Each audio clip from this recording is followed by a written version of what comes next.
Hi everyone, my name is Tiffany Gonzalez and I am Astra House Marketing Manager, and I am super excited to be here to present our Spring 2022 list. I am going to share my screen and we'll jump right into it with Broken Halves of a Milky Sun by Ogalan author Ayan Nin. Here is a final copy. Doesn't it look beautiful? So this is an international debut poetry collection. Nin is a writer, mixed media artist, and painter. They explore the effects of racism, war, and colonialism, queer love and desire in their evocative writing and intimate testimony. This comes out in February. Next, we have The Sex Lives of African Women by Ghanaian author Nana Darkoa Sekiyama. And here is a galley copy. There's still some available. A singular and subversive book that celebrates the liberation, individuality, and joy of African women's multifaceted sexuality. In its pages, Sekiyama has recreated the voices of women from across Africa and the diaspora, sharing stories that highlight a vast multiplicity of sexual experiences. This received a starred Publishers Weekly review, and it is an Economist's Best Book of the Year. They called it touching, joyful, defiant, and honest. This comes out in March. Also in March, we have The Town of Babylon by debut novelist Alejandro Varela, and we have galley copies of this one still as well. A novel about domestic malaise and suburban decline following Andres, a gay Latinx professor returning to his hometown for a 20-year high school reunion. The Town of Babylon is an intimate portrait of queer, racial, and class identity, a call to reevaluate the ties of societal bonds and the systems in which they are forged. This received an amazing blurb by author Disha Filya, who wrote The Secret Lives of Church Ladies. She said, Alejandro Varela's debut dazzles, astonishes, and grabs hold of your heart through the very last page. Next, in April, we have Stalking the Atomic City by Ukrainian writer Markian Kamish. Kamish works as a stalker, which is a guide, guiding people as they venture into the Chernobyl disaster area for thrills. Complete with stunning photographs, Kamish tells us about thieves who hide in the abandoned buildings, the policemen who chase them, and the romantic utopists who have built families, even as a deadly toxic waste lingers in the buildings, playgrounds, and streams. A haunting account of what total autonomy can mean in our growing fractured world. Caucus reviews call this a visceral graphic report from dystopia. Next, we have Trinity, Trinity, Trinity by Erika Kobayashi. 9 years after the Fukushima Daiichi nuclear power plant disaster, Japan is preparing for the 2020 Tokyo Olympics. An unnamed narrator wakes up in her grandmother's body, unable to recall her past. Across the country, the elderly begin to hear voices emanating from black stones which compel them to behave in strange and unpredictable ways. The voices are a symptom of a disease called Trinity, a speculative novel unpacking the implications of the past and continued effects of radiation. This comes out in June, and we will have galley copies. Next, we have Identity by Mithu Sanya, a thought-provoking debut novel that satirizes the case of Rachel Dolezal type figure. German Indian student Nivedita's world is upended when she discovers that her beloved professor who passes for Indian is in fact white. As debates on the scandal rage on social media, blogs, and amongst her closest friends, Nivedita's assumptions are called into question as she reconsiders the lessons she learned from her adored professor. Identity showcases the outsized power of social media in the current debates about identity politics and the power of claiming your own voice. This comes out in July. And last, we have Golden Age by Wang Xiaobo. Xiaobo is a Chinese literary icon whose satire focuses us to reconsider the ironies of history. A cerebral and sarcastic narrative that's a reflection on failures of individuals and the enormous political, social, and personal changes in 20th century China. This comes out in July as well. And this is our full spring 22 list. Thank you for listening. And if you have any questions, please feel free to reach out. I am here to help. And I hope everyone is staying safe. Happy New Year, and looking forward to talking to many of you throughout this season. Bye.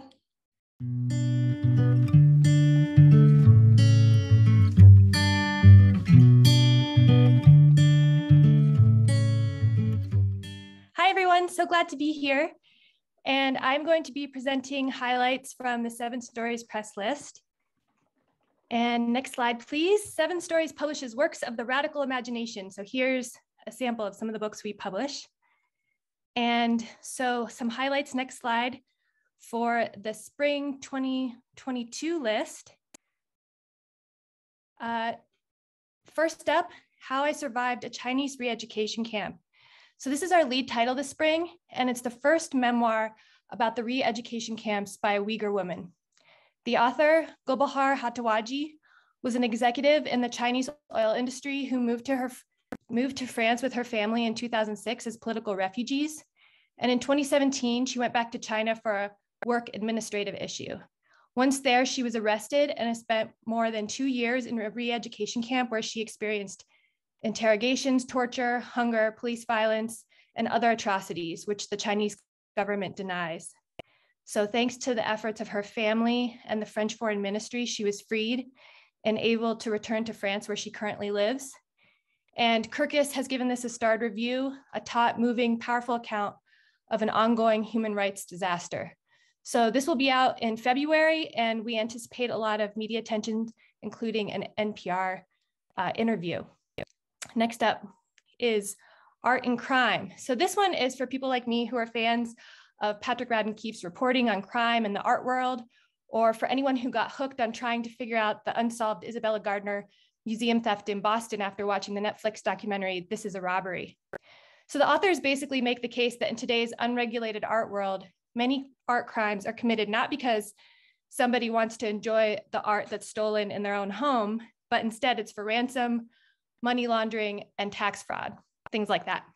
So this book starts with the theft of the Mona Lisa from the Louvre, and then goes from there through a wide range of art crimes, including like a 200-pound Canadian gold coin was stolen from a museum in Berlin, the details of that theft. And it's a lot about how there's an ongoing market for fake paintings. So for example, there's a lot of forgeries of the Russian historical avant-garde, or even paintings owned or supposedly created by Hitler. So a lot of forgeries in this book. And at the end, there's a chapter on Trump's art collection. So just in the last couple of weeks, this was reviewed in the New York Times and the Washington Post. And Publishers Weekly says true crime fans and aficionados of culture will appreciate this dive into the dark side of the art world. And here are 2 images from the book. It covers Imelda Marcos, pictured here, who is the wife of the former dictator of the Philippines, with her art collection. And the picture on the right is a warehouse of forgeries of Russian modernism. Next up, Fledgling, Octavia Butler's last novel, is going to be published this spring in a beautiful hardcover edition that will match our other hardcover editions of Parable of the Sower and Parable of the Talents, which you can see here. And as you may know, Octavia Butler's getting a lot of love these days. There's a pilot for Fledgling for HBO that's in the works, and Parable of the Sower is being made into a feature film. So these beautiful hardcover editions with art by Paul Lewin are perfect for libraries. And next up, another book perfect for libraries. This is coming out in the next couple of weeks, including in a hardcover edition, also paperback. This is Quincy Troupe, and really his life's work of selected poems. He was the biographer and friend of Miles Davis, and he is going to be doing some virtual events. He's available for virtual library events. If anyone's interested, please get in touch. And also a fun fact is that the San Leandro Library in California features one of his poems. It's just been installed as part of an art installation by Mildred Howard near the front door. And so these words are on the wall of the library. It says, and it relates to her art, which is a question mark. The shape of curiosity is a curving question mark with a hooked tail stamped on the wall of a library, a metaphor inviting all to enter to discover a rich world of books. Next up, I just wanted to highlight the Che Guevara Library. So the book on the left is a hardcover edition of Che Guevara's letters, including one to Fidel Castro, which is where that wonderful title comes from. I embrace you with all my revolutionary fervor. We are releasing these paperback editions that are all have these matching beautiful covers slowly. Motorcycle Diaries, which I'm sure everyone knows is already out last summer, but then these other titles pictured here are being released slowly, including a couple this spring and this fall. And we've just released a new bilingual reading guide for the whole series that we developed in collaboration with the Latinx Studies Department at Vanderbilt. So I'll share in the chat a link to that. And then I just wanted to run through quickly in the next slide some of the fiction that's coming up. The Night is for readers who love Bolaño. It's a political novel about the financial crisis in 2018 in Venezuela. The Absolute is another fiction in translation by Argentinian Daniel Gabel, and it's a novel that draws on science, music, Russian history, theosophy, mathematics, geography, and even time travel. So it's a really incredible novel. You can download that to read from Edelweiss, which I'll be sharing too in the links in the chat. And then the book in the middle there, Can You See the Wind, is a novel where the New Left, the anti-war movement, the Black Panthers, and the women's liberation movement intersect. A really great read too. And in terms of nonfiction, next slide, You Have Not Yet Been Defeated is all over the news these days. Alaa Abed Al-Fattah is an Egyptian writer, technologist, and political activist who's been in prison almost constantly in Egypt since the coup d'etat in 2013.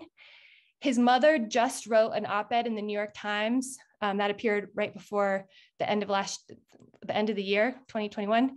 So he was also featured recently on Democracy Now!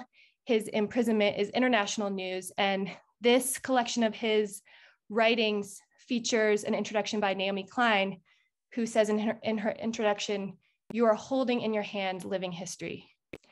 And then the other two are a real preview to summer. So Most Dangerous, Most Unmerciful, that's literary reporting from Afghanistan by J. Malcolm Garcia. And the NBA in Black and White is going to be a major title for us coming up in hardcover. It's the memoir of Ray Scott, the celebrated NBA player and first Black coach of the year.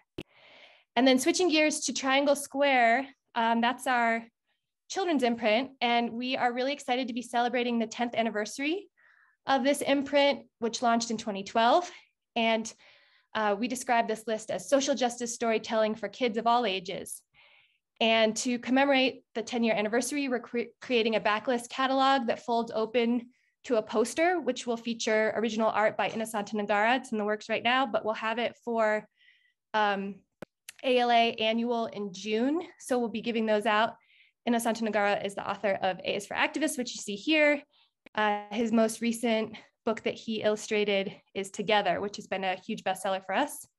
And I'm going to run through some highlights coming up. Next slide shows the They Said No series. So this is a series that launches this spring.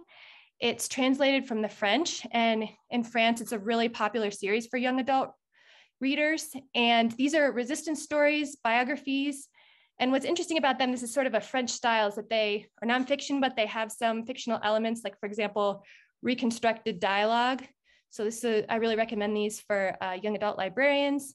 And this amazing art on the cover will be kept from the French editions, and we'll be releasing 2 new titles each season. And next up is another new series. These are biographies of philosophers for young readers. So YA level, and the first one we're doing is Socrates, and the next one next spring coming out will be Spinoza.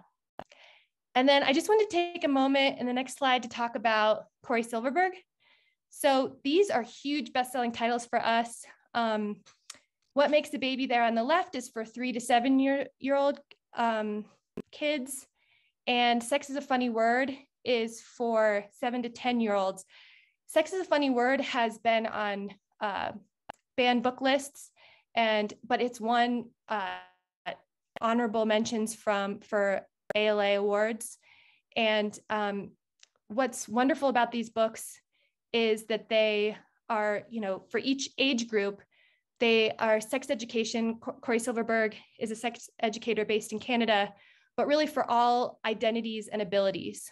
And we're really excited this spring, we'll be bringing out Sex, which is for 10 to 14-year-olds, so people going through puberty. So it's a graphic novel with these great illustrations by Fiona Smith. And so we're going to be putting together a lot of resources for librarians who are dealing with some of these coordinated attacks across the country. And those will be available on our library page on the Seven Stories website soon. And then finally, I just wanted to highlight this picture book coming this summer, which I just think is so gorgeous and very unique. It features, if you want to flip through, this is my last book, some gorgeous spreads. This is about a little girl whose dad is suffering from mental illness. So it's an unusual topic for a picture book, perhaps, but really gorgeous and a great learning opportunity. And I'll just say when you get to the end that you can request digital review copies on Edelweiss, and I'll be putting that information in the chat, and you can always email me, claire@sevenstories.com. Thanks so much.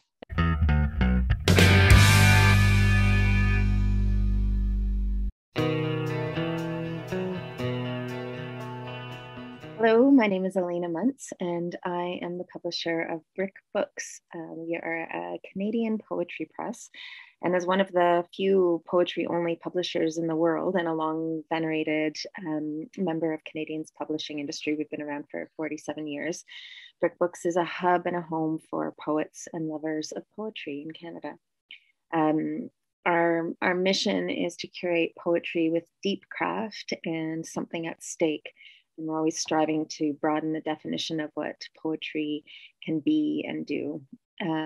We aspire to reconnect beautiful words to their political power and to bring moving and relevant books into the world, and to honor poetry as an intangible but essential act of attention and a crucial mode of speech. So I'm going to introduce some of our recent books and some of our classic titles to you today. I'll start with a series that we're really proud of. Our current Canadian Parliamentary Poet Laureate is an Indigenous poet named Louise Bernice Huff Skydancer. And we have published two of her books, her most recent title, which is called Oasis, Kinky and Disheveled. It's about a gender fluid trickster character based on Cree stories. It's an incredibly funny and moving and fierce exploration of Indigenous resilience and reclamation. Louise is a residential school survivor, and we last year published one of her earlier titles in a new edition called Burning in This Midnight Dream. And it's a much darker book exploring the legacy of colonialism in residential school survivors' lives. And this spring, we will be publishing her very first title in a new edition. It's called Bare Bones and Feathers, and similarly explores the legacy of residential schools in the lives of the survivors, but also Indigenous spirituality and the vital life force that can be.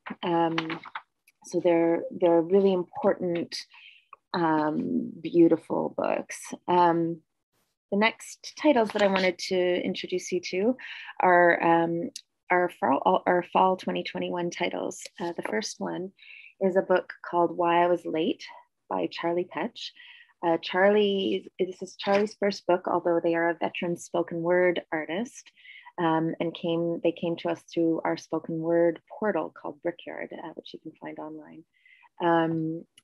Charlie is a trans author, and this is a sort of a transpersonal coming of age story that is full of stories about work, stories about confronting toxic masculinity, stories about just tender relationships, And it's incredibly accessible. Many of the poems have, because Charlie's a spoken word performer and is used to the stage, many of them have stage directions with musical kind of notes to accompany them. And it's just an incredibly beautiful book, really appropriate for teenage audiences. The next fall book is called Dream of No One But Myself by David Bradford.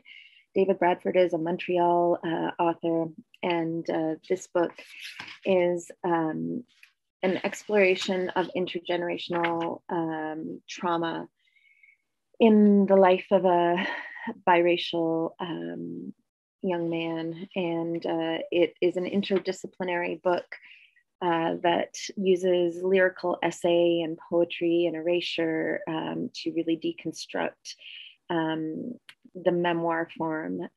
So it's sort of trying to challenge, you know, the memoir as, okay, everything's sorted now. This is like, it tries to enact the fact that nothing is ever really sorted. There are color images and cutouts throughout. It's a beautiful, provocative, interesting, philosophically fascinating book. The next one, another of our fall titles, is a book by a poet named Don Demansky, who is a beloved, was a beloved Canadian poet who wrote many, many books, won the Governor General's Award twice, and he died while we were in editing for this book. So this is his last book of poems. He is an environmental poet, a spiritual poet. So these are meditations. The book is called Fetishes of the Floating World. And these are meditations on how to be in this fragile world we live in. And then the last of our fall books is a book called Auto War by Asiya Jamila Toure. It's another debut. It was edited by Tongo Eisen Martin, the San Francisco Poet Laureate. And it's a really visceral, vital, unblinking collection of poems that explores kinesthetic memory and longing and inherited violence and the body as a geographical site. These are powerful poems by a poet to watch. And then finally, just to wrap up, I wanted to introduce you to some classics titles. We are now 47 years old as a press, but for our 40th anniversary, we published 6 new editions of some of our classic titles. And among them are short talks by Anne Carson. So we were Anne Carson's first publisher, and this is a new edition of her first book. Anne Carson, as you may know, is an incredibly creative and undefinable poet and scholar. And this book is just, her voice is already there in all its strangeness in this book. It's got all of our classics editions have great introductions by scholars. And then there's another one that is by an Indigenous Métis poet named Marilyn Dumont called A Really Good Brown Girl, which explores Métis identity and again, the legacy of colonialism in Canada. And then one last one just to introduce you to called Wittgenstein Elegies by Canadian poet and philosopher Jan Zwicky. Again, this is her first book, and we're really proud to have republished it. So that's a little introduction to some of Brick Books' new and classic titles. You can find us at www.brickbooks.ca, and I hope that you check out our titles. Thank you very much.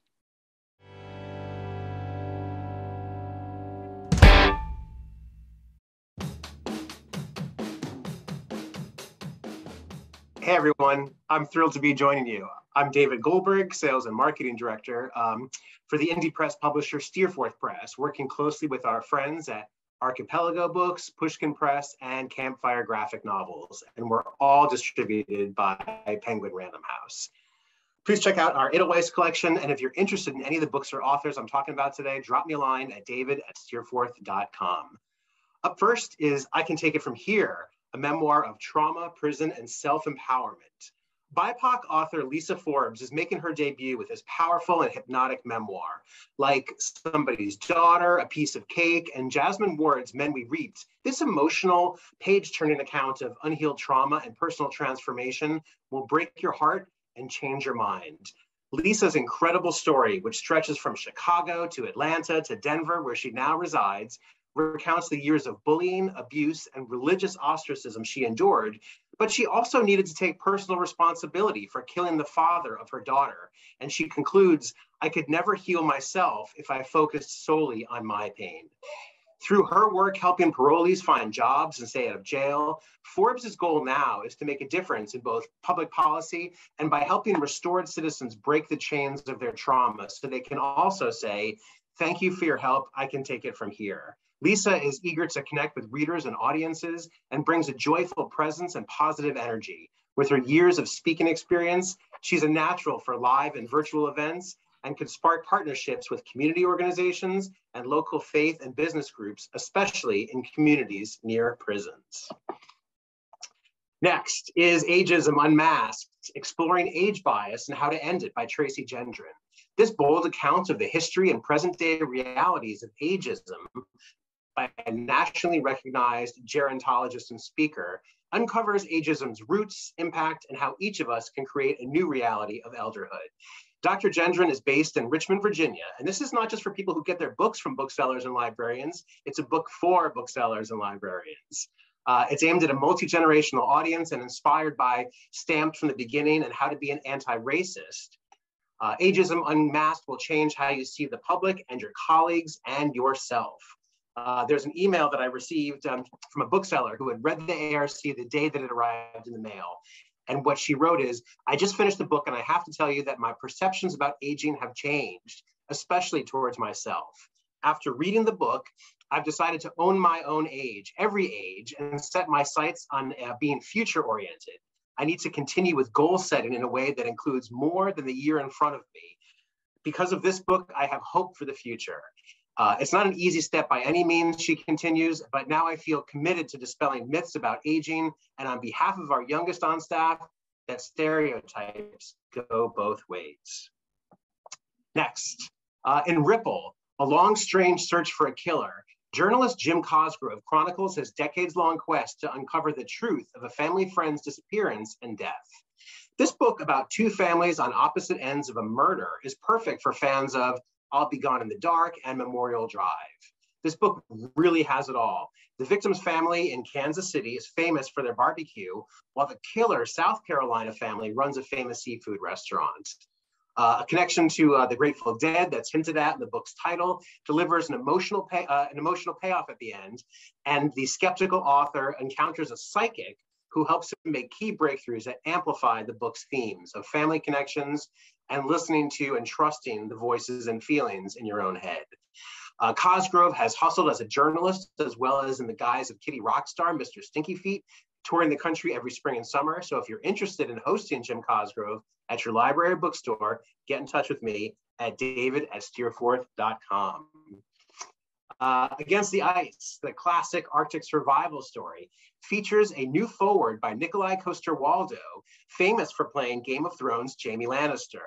And the Kingslayer is this new edition's true champion, writing, producing, and starring in the Netflix adaptation that will premiere on March 2nd. The author of this classic memoir is a great storyteller whose stranger-than-fiction account of tenacity highlights how our most valuable experiences are often because of the fellow travelers in our lives. What resonated with me is how their incredible survival relied as much on camaraderie and humor as it did on cleverness and luck. So don't wait for the Netflix premiere on March 2nd to rediscover a forgotten adventure survival classic that's perfect for readers of Madhouse at the End of the Earth and Icebound. How Free Speech Saved Democracy, the untold story of how the First Amendment became an essential tool for securing liberty and social justice by Chris Finan. Now, Finan should be familiar to many librarians and indie booksellers from his distinguished career defending free speech. He's currently executive director of the National Coalition Against Censorship, which recently mobilized against the growing attack of books in schools. Using vivid and overlooked examples from a long and sometimes challenging history of free speech in America, from the pre-colonial era to the present day, Finan tells a fascinating and timely new story. Unlike other books, which are mostly polemics or strictly legal perspectives, Finan's book is a powerful popular history and an argument for directly confronting threats that seem more urgent and less marginal than ever, since bad ideas can only be pushed out by good ideas. Finan wrote this book for people on all sides, and he's ready and willing to engage and educate. So let me know if you'd like to connect with him for a virtual event. Ruse, Lying, the American Dream from Hollywood to Wall Street by Robert Kerbeck. Now, as the tagline, B-list actor, A-list corporate spy suggests, Ruse melds two great stories and genres into one unique memoir. Kerbeck's goal was to write with humor and tell a story that people can't put down, and his voice and personality really come through on every page. It's perfect for fans of Catch Me If You Can and The Wolf of Wall Street. And this talented writer has collected great blurbs from a long list of writers, from Jess Walter to Valerie Plame and John Perkins to Frank Abagnale. Lastly, I want to give a quick shout out to and draw your attention to our current global best-selling title, A True History of the United States. Since this is an evergreen backlist title and in the tradition of an Indigenous people's history of the United States, this brilliant, readable, and raw paperback original was called a thought-provoking must-read in a starred Kirkus review. The author, retired Major Danny Sturgeon, who served combat tours in Iraq and Afghanistan, and later taught history at West Point, delivers a true epic and the perfect companion to the work of Roxanne Dunbar Ortiz and Howard Zinn. So I want to thank everyone, and if you need anything more, please reach out to me at david@steerforth.com. Thank you.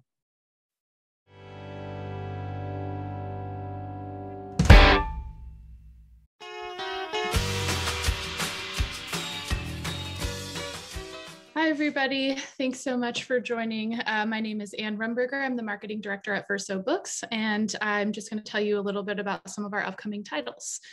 So Verso was founded in 1970, and over the past 50 years, we've established ourselves as both an academic and a trade publisher.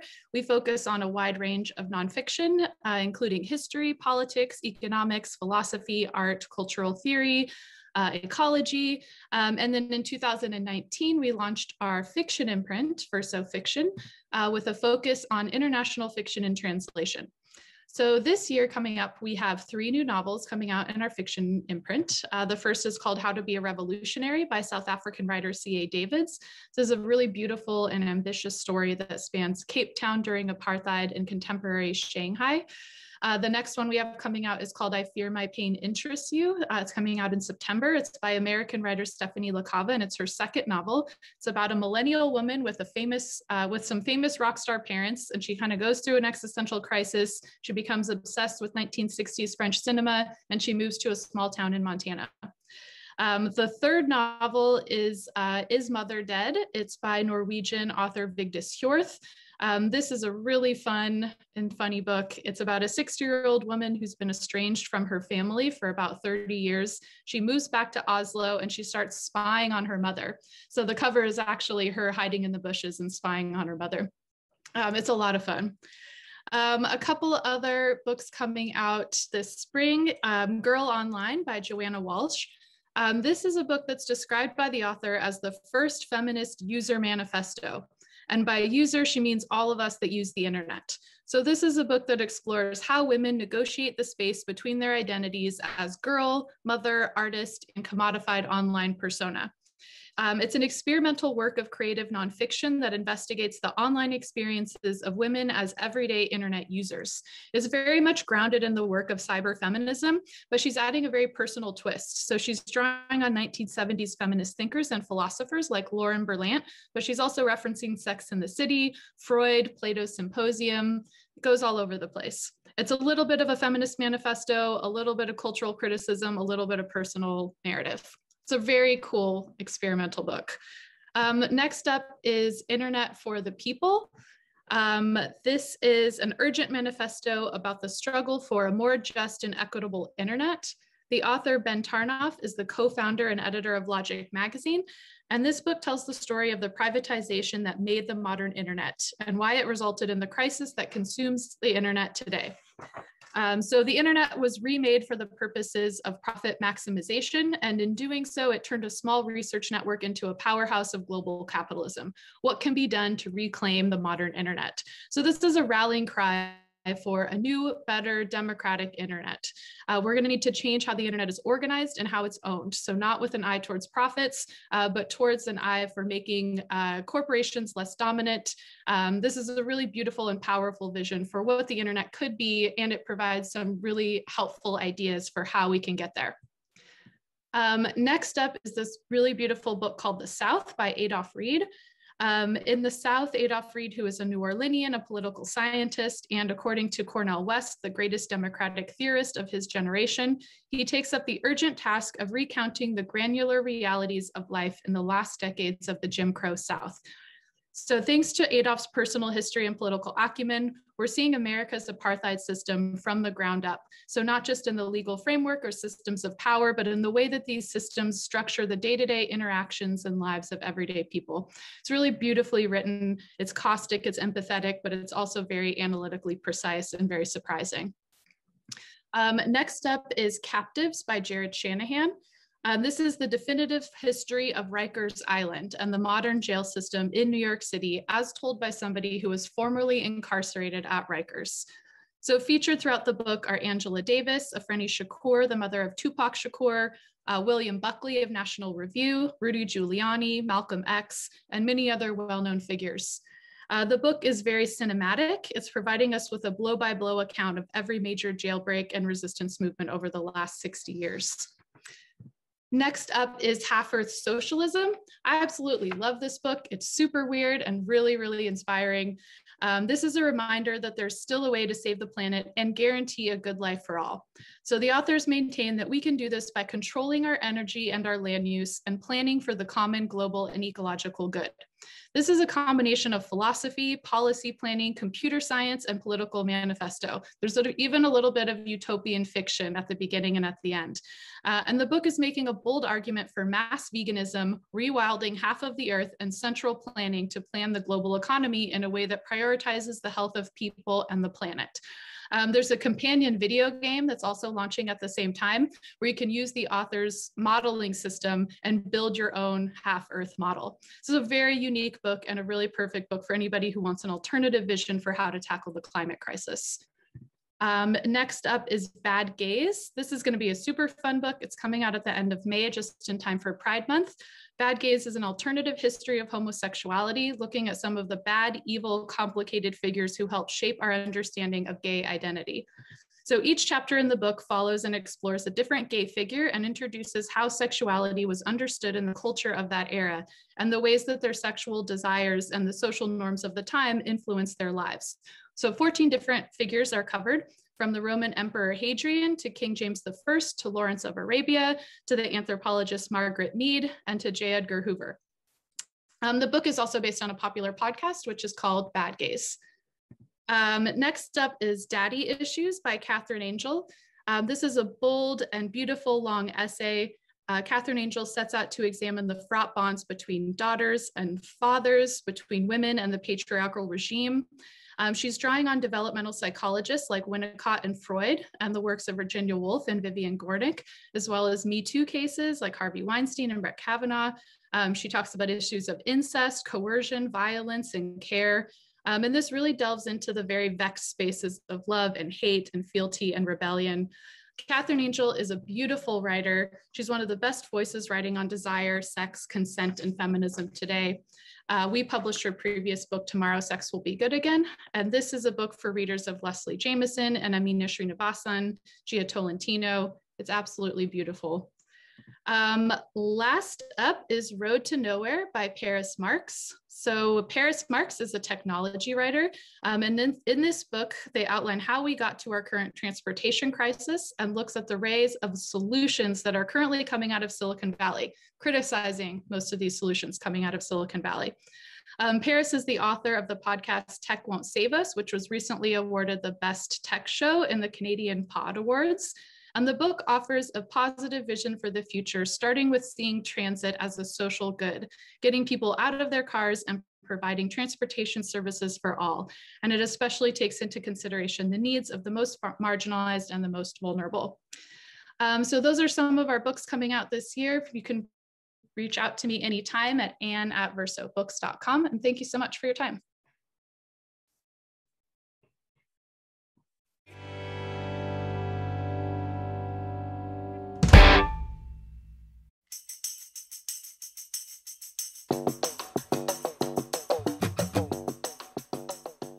Hi there, I'm Emily. I am the Sales and Rights Director at ECW Press. ECW is an independent trade publisher. We publish about 60 books a year across genres. We do mystery and pop culture, politics, memoir, literary fiction, speculative fiction, sports, environmentalism. We're kind of all over the place. But what I'm excited to talk to you about today are some spring 2022 titles. So if you are interested in getting any advanced copies of these, you want digital copies, please feel free to reach out to me at emily@ecwpress.com. And we are distributed in the US by BTPS. So first up is Clockwork Destiny by Kevin J. Anderson and Neil Peart. You will likely recognize these names. Neil is, of course, the late drummer from the band Rush, and Kevin Anderson is the co-writer on the Dune series after Frank Herbert passed away. He was a producer on the recent Dune film, and he also writes his own fantasy sci-fi novels as well. So the Clockwork trilogy is the ultimate steampunk adventure for Rush fans. This is the last book in the trilogy. Clockwork Angels #1 was a New York Times bestseller. Both Clockwork Angels and Clockwork Lives were nominated for the Colorado Book Award, and this third installment has been long awaited by fans. It all takes place in a richly imagined universe of airships and alchemy, fantastic carnivals, lost cities, pirates, and an important mission for a mysterious watchmaker. So Kevin and Neil wrote the first two books together. They laid out the plot for this third book in Neil's final years of life. And then when Neil passed away, Kevin had to take a step back and deal with his grief from losing his friend. And about a year after Neil passed away, Kevin went to Neil's wife and got her blessing to finish this book. So this is Neil's final book. We're really honored that we get to be a part of publishing it. It's going to be a gorgeous package to kind of honor Neil. It's going to be a hardcover with this gorgeous original illustration on the cover. It's going to have gold embossing and just be a really gorgeous package. Next up is Play It Right, the remarkable story of a gambler who beat the odds on Wall Street. This is a fabulous memoir that is perfect for people who loved Michael Lewis's Liar's Poker or The Big Short, or for people like me who love a card counting story. So Kamal Gupta's improbable journey from a wide-eyed Indian immigrant to an ultimate insider in the rarefied world of investment banks and hedge funds is a uniquely American story. Nowhere else would it have been possible for a scrawny computer scientist to enter the world of high finance based solely on his gambling abilities. Here, Kamal chronicles his journey from professional gambler / card counter to a money manager at some of the world's largest hedge funds, goes from New Delhi to Las Vegas to New York, and it's a real life account of Kamal's darkly comic struggle for survival in an industry where fear and greed rule the day. This isn't just a memoir about money, it's more about the human condition. It's Kamal detailing the racism and the greed and the pressure he was up against at the biggest casino in the world, Wall Street, and how he was able to beat the odds there and also in life. He is a really well-respected figure in the financial industry. He has connections to media like Bloomberg and the Wall Street Journal, the Financial Times. So we think that this book will get a lot of buzz. And then switching over to some fiction, I have a charming and delightful mystery. It's #1 in a new series that we're starting. So 54 Pigs is the first one. It features a quirky sleuth named Peter Bannerman, who is a veterinarian in a small town who thinks he's just a little bit smarter than everyone else, and he loves to solve puzzles. So when a swine barn explodes with 54 pigs inside, but 55 bodies are found, Peter decides to stick his nose where it doesn't belong and investigate the murder. We already know that the series is going to kind of continue with this look and this feel. So 54 Pigs is #1, and then #2 is going to be 6 Ostriches, and we'll go on from there. And then for some literary fiction, Help, I'm Alive. This is by Gurjinder Basran. It is a novel about grief and about being left behind when someone important in your life dies. So after footage of teenager Jay's death is shared on social media, a suburban community is left trying to make sense of what happened. Was it an accident or was it a suicide? And the novel examines the aftermath of death through the eyes of 4 people who are dealing with Jay's loss. So we have his on-again, off-again girlfriend, Winona. We have Ash, his former best friend, and Ash's brother, Anik. And then we have Ash and Anik's mother, Pavan, who finds that Jay's death lays bare all of her maternal anxieties. Each point of view really sensitively and authentically explores the challenges of death and of living on. But what's really unique about this novel is that it really delves into teenage male grief in a way that we don't often see. Gurjinder has 2 sons at home, and she would often write a chapter and then ask them to look at it and tell her if it felt or sounded like something a teenage boy would think or say. And a lot of the time they would hand it back to her and say, nope, mom, this is not it. And so she kind of rewrote and rewrote and rewrote until she got it right. This is a story about POC characters that isn't about race. So Gurjinder talks about how her aim is to diversify diversity. Most of the protagonists in the story are people of color. We have one character who is trans, but it is never dwelled upon. It's never treated as a plot point or a talking point. It just is. And then the last book I wanted to tell you about is What is Written on the Tongue. This is historical fiction. It's been getting really rave reviews on NetGalley. This is by Anne Larzuko, and one night she was having dinner with her 80-year-old father, and he casually kind of threw into conversation, when I had that nervous breakdown in Indonesia. And she was like, what the heck is he talking about? And so she started researching, and she realized that her father had been a soldier, a Dutch soldier, after World War II in the Dutch East Indies during the Indonesian independence movement. So the more she researched and the more interested she became in the story, the more she decided she wanted to kind of turn it into a fictionalized account. And so the result is this novel. We have fictional Samuel Vanderburg, who is a 20-year-old Dutch soldier. He's released from a forced Nazi labor camp after World War II, and he's quickly drafted, sent to the island of Java to help regain control of the East Indies colony. So he goes from being the one occupied to being the occupier. He is now the one holding the gun. And he really struggles with being the one who's committing atrocities that are so similar to the things that he suffered at the hands of the Nazis. And so this is a story about finding morality in the throes of war and colonization. Samuel begins to have flashbacks to his time in the labor camp as he fights his way through the Java jungle. And he also has to reckon with falling in love with a woman who his country has deemed the enemy. But he also has to come to terms with the fact that he probably, in this case, is the enemy, not her.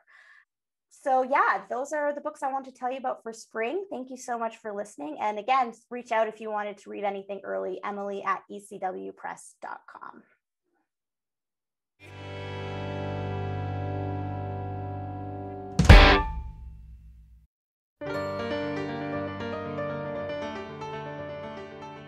Hello, my name is Julia Paul-Miranda. I am the marketing director here at Drawn and Quarterly, and it is my great honor to speak to you today about some Drawn and Quarterly graphic novels that we are publishing in the next 6 months or so.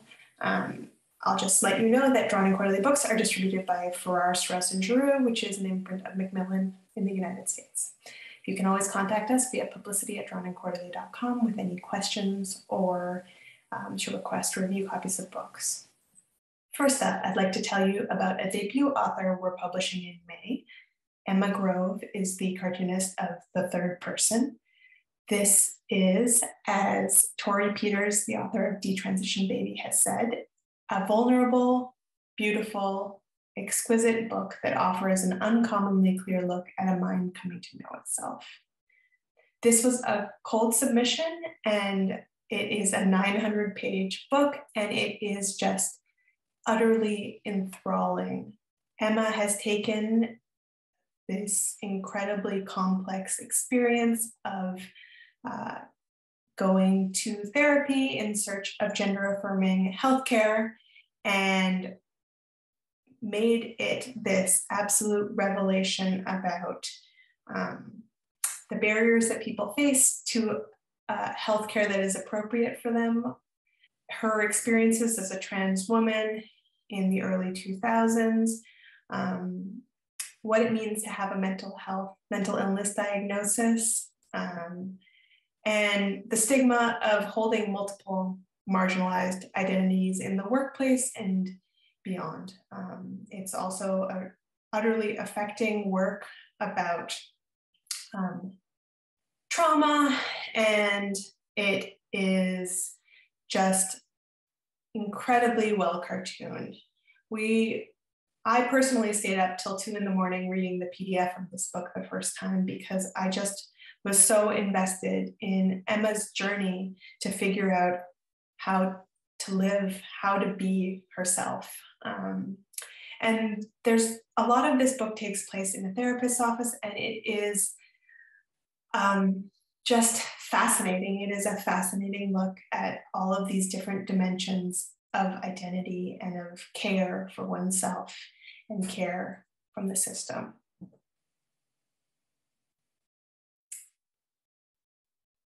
And this book has advanced praise from Tori Peters, from Jennifer Finley Boylan, from Maya Kobe, the cartoonist of Genderqueer, as well as being one of the most anticipated books of the spring for Publishers Weekly and one of the most anticipated LGBTQ+ books of the year for electric literature. We really think that this is a book that addresses a lot of important conversations that we all need to be having.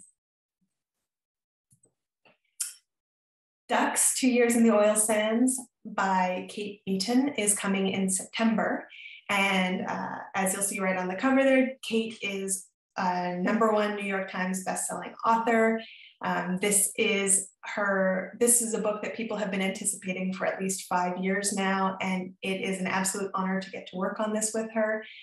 We foresee this being one of the defining comics memoirs of the decade, if not the defining comics memoir of the decade.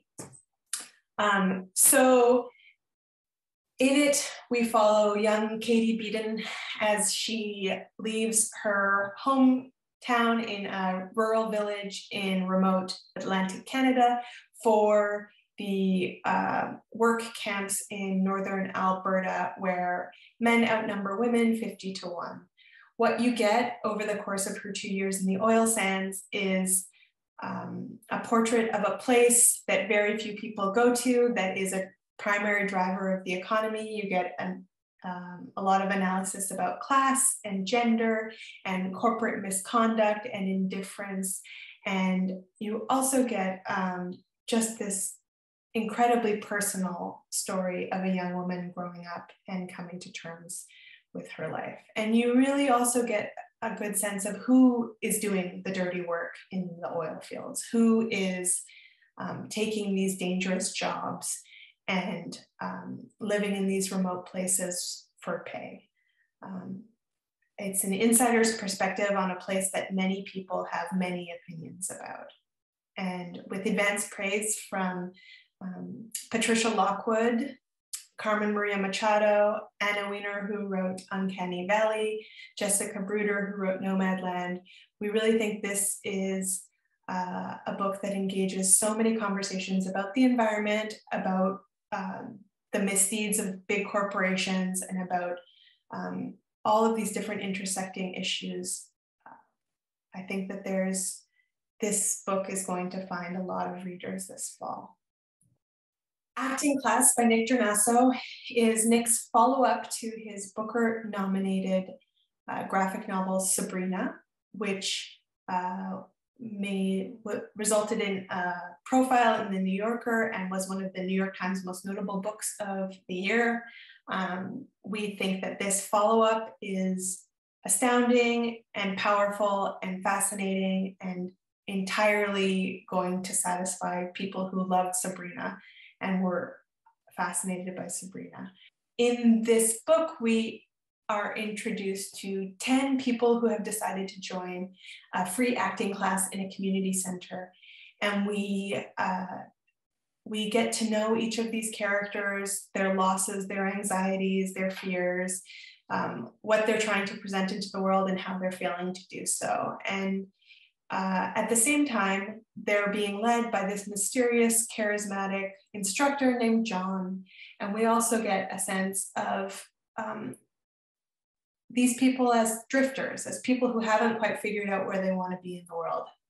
As each class passes, we get deeper and deeper and more surreal in the experiences of the exercises that they do in the class, and things begin to fall away. And it's just a totally fascinating work of fiction that keeps you on your toes to the end of the book. I'm really excited for people to get to read this one. It comes out in August.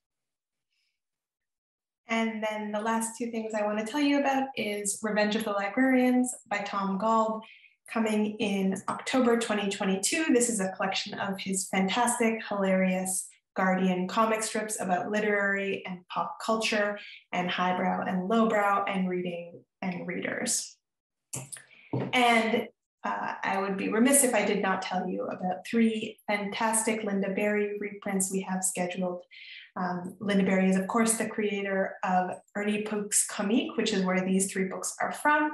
And she is also incredibly well known for her creative how-to work, creating manuals for how to access your creativity in books like Making Comics, Syllabus, What It Is, and Picture This.